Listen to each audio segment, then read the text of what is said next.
Hello friends, क्या हाल है। उम्मीद करती हूँ कि सब ठीक ठाक हो गए। तो जी आज मैं बना रही हूँ छोटे गोश्त का सालन, साथ इसमें आलू ऐड कर रही हूँ। मैंने कहा बहुत ज़्यादा डिशें खा ली, हर तरह की बना कर खा ली है, तो क्यों ना आज थोड़ा सा डिफरेंट हो जाए।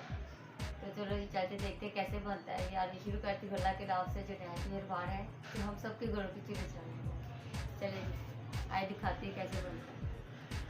तो जी फ्रेंड्स, मैं आपको बताती हूँ कि आलू गोश्त का सालन मैं कैसे बना रही हूँ, किन चीज़ों के साथ मैंने बनाना है आपको बताती हूँ। ये मेरे पास आधा किलो गोश्त है छोटा, और 3 से 4 ये आलू लिए मैंने, और 3 से 4 ये प्याज है मेरे पास, ये कुछ हरी मिर्ची है, ये साथ से हरा धनिया भी है। इसे मैंने भी बनाना है। ये जितनी चीज़ें भी पड़ी है सब फ्रेश पड़ी हुई है इधर। तो ये कुछ ये मसाले हैं, मिर्ची वगैरह है। शोरबे में मिर्ची ज़्यादा नहीं डालनी चाहिए, क्योंकि शोरबा जो होता है वो ज़्यादा अच्छा नहीं होता ज़्यादा तेज़ मिर्च के लिए, इसलिए कम मिर्चें डाल रही हूँ इसमें। ये 1 चम्मच लिया मैंने लाल मिर्च की, आधी चम्मच लिया मैंने दड़ा मिर्च की, और आधी चम्मच लिया मैंने सूखे धनिए की, आधी चम्मच है हल्दी पाउडर, और ये साथ ही कुछ आमचूर है। आमचूर इसलिए डाल रही हूँ कि ये गोश्त को गाल देता है, गालने में दिक्कत नहीं होती। और ये साथ ये गरम मसाला, कुछ ये ज़ीरा है आधी चम्मच, ये कड़ी पत्ता है, और ये साथ ये दालचीनी का टुकड़ा है छोटा सा, ये कुछ फूल का पत्ता ये है, ठीक है। ये साथ आधी चम्मच नमक की है। तो 1 से 2 चम्मच मैंने ये अदरक लहसुन का पेस्ट लिया है, ये मैंने ग्राइंड किया है। और ये एक प्याली मैंने मैसे के बोल की घी की ली है। तो ये कुछ मेरे पास ये दही पड़ी हुई है। टमाटर नहीं डालने इसमें शोरबे में, दही डाल ली है, इसलिए मैंने दही मंगवाया है। मुझे दही अच्छा लगता है शोरबे में, टमाटर अच्छे नहीं लगते। चलिए चलते हैं देखते हैं कैसे बनता है। मैं ये प्यारा सा इधर प्रेशर रखने लगी हूँ, तो मसाले पीछे हटाने लगी हूँ। अब आपके सामने सारा कुछ तैयार करूँगी। ये गोश्त को मैंने धो लिया था, तो अब मैं इसमें पानी ऐड करने लगी हूँ। ये देखिए मैंने इसमें 3 गिलास पानी के ऐड करने हैं।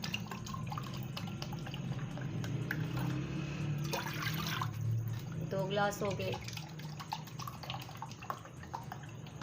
और ये 3 गिलास मैंने पानी के ऐड कर दिए इसमें। अब इसमें जाएगा ये मसाला, ये जो मैंने आपको बताया ये सारा मसाला आप देख सकते हैं। ये अब इसमें ऐड कर रही हूँ।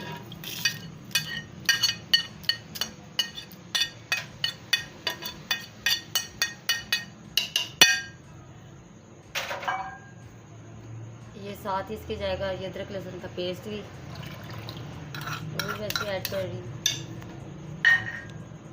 और अब इसमें जाएगा ये गोश्त जो मैंने आपको बताया।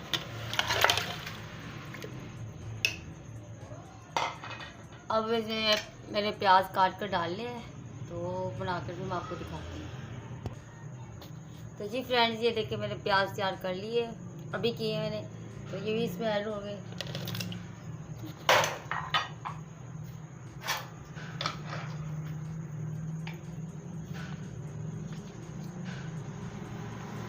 तो जी फ्रेंड्स, अब ऐसे मैं बंद करने लगी हूँ।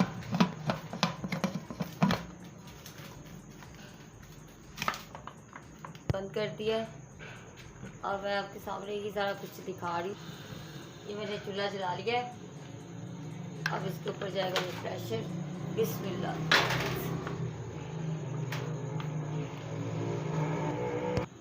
तो जी फ्रेंड्स, ये मैंने आपको प्रेशर ऊपर रख दिया है। अब इसे मैं दे रही हूँ आधा घंटा, आधे घंटे बाद देखती हूँ ये। तो जी फ्रेंड्स, माशाल्लाह से आधा घंटा हो चुका है। अब इसे देखती हूँ क्या सूरत हाल है, तो मैं आपको दिखाती हूँ।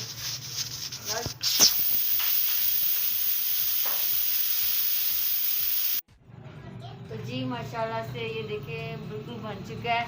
मैंने अपने अंदाजे से पानी डाला था, 3 गिलास डाले थे पानी के, बिल्कुल खुश्क हो चुका है और गोश्त भी गल चुका है। अब इसे मैं चेंज करती हूँ, पतीली में डालती हूँ, फिर आपको दिखाती हूँ। तो जी फ्रेंड, माशाल्लाह से बहुत ही अच्छे तरीके से ये गल चुका है।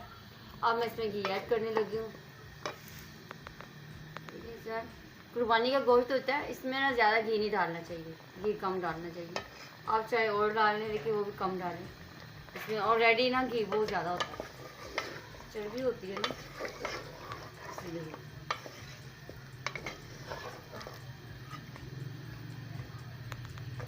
चलिए अब मैं इसमें आलू ऐड करती हूँ, आपको दिखाती हूँ।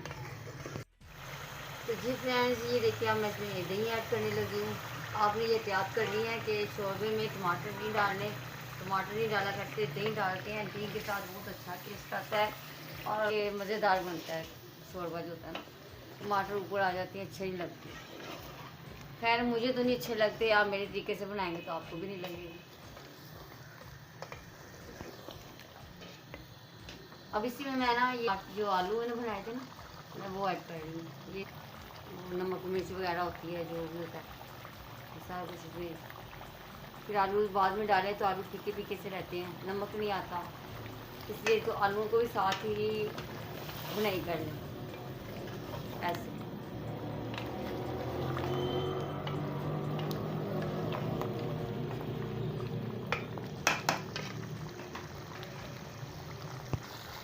तो जी फ्रेंड्स, अब इसमें मैं थोड़ा सा ये हरा धनिया जो मैंने आपको बताया था वो ऐड कर रही हूँ। मैंने पानी के बीच से ना भिगो कर रखा हुआ था, मैंने कहा इसी तरीके से फ्रेश हो जाएगा, तो मैंने इसमें ऐड कर दिया। अब इसकी अच्छी तरीके से बुनाई करके मैं आपको दिखाती हूँ। ये बहुत प्यारा और बहुत खूबसूरत और मज़ेदार ये आलू गोश्त का सालन बन के तैयार हो चुका है। तो जी अब मैं इसे डिश आउट करने लगी हूँ, तो फिर मैं आपको दिखाती हूँ। ये देखिए कितना प्यारा माशाल्लाह से गल चुका है ये बिल्कुल। अभी मैं डिश आउट करके आपको दिखाती हूँ। बहुत अच्छा और बहुत मज़ेदार बना है। तो जी फ्रेंड्स, माशाल्लाह से ये बिल्कुल बन के तैयार हो चुका है। अब मैं इसे डिश आउट करने लगी हूँ, तो चलिए आपको दिखाती हूँ। बहुत अच्छा और बहुत मज़ेदार बना है। तो जी फ्रेंड्स, ये देखिए माशाल्लाह से बन के तैयार हो चुका है। और मैं आपको चेक भी करवाती हूँ, दिखाती हूँ कि बिल्कुल गला हुआ है, गोश्त भी और आलू भी साथ गले हुए हैं। बहुत मज़ेदार बना हुआ है। आप भी अपने घर पर बनाएं और मुझे बताएं कैसा लगा। सारा कर लें बटन में बस। तो जी फ्रेंड्स, ये देखिए माशाल्लाह से बन चुका है। बहुत खूबसूरत और बहुत प्यारी लुक आई है। ये साथ में ऊपर ये गरम मसाला है, इसकी ऐड कर रही हूँ, गार्निश कर रही हूँ इसकी। ठीक है, ये अब मैं आपको दिखाती हूँ। ये देखिए ये मैंने, ये आप देख सकते हैं। और साथ इसके मैं ये आलू भी रख कर दिखाती हूँ, ये भी बिल्कुल गल चुका है। इस तरह से आपने इसको मेरे तरीके से बनाएंगे तो आपको कोई चीज़ गालने की दिक्कत पेश नहीं आएगी। तो चलें फ्रेंड्स, ये देखिए माशाल्लाह से आलू गोश्त का सालन बनकर तैयार हो चुका है। तो जी आप भी अपने घर पर ट्राई करें और मुझे बताएं कैसा लगा है। और मेरे चैनल को लाइक करें, शेयर करें और सब्सक्राइब करना मत भूलें। तो जी मिलते हैं अगली वीडियो में, उस वक्त के लिए खुदा हाफिज़।